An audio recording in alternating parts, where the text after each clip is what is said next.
Ninakuombea maombi haya.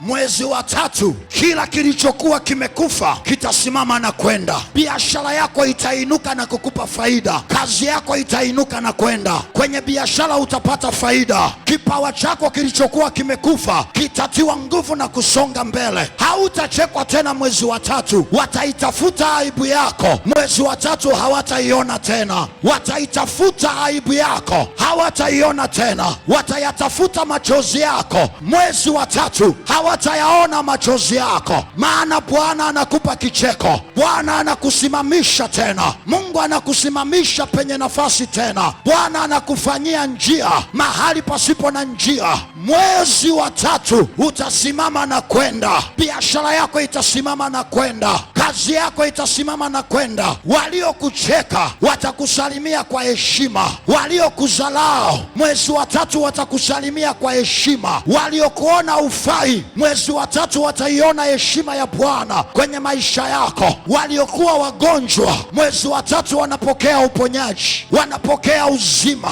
wanapokea uponyaji katika jina la Yesu Kristo wa Nazareti.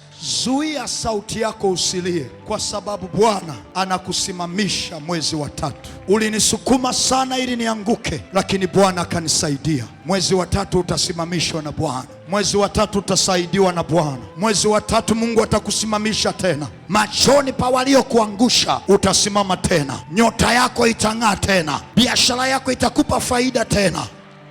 Kazini utakuwa na kibali tena katika jina la Yesu. Pokea hii baraka ya mwezi wa tatu katika jina la Yesu Kristo.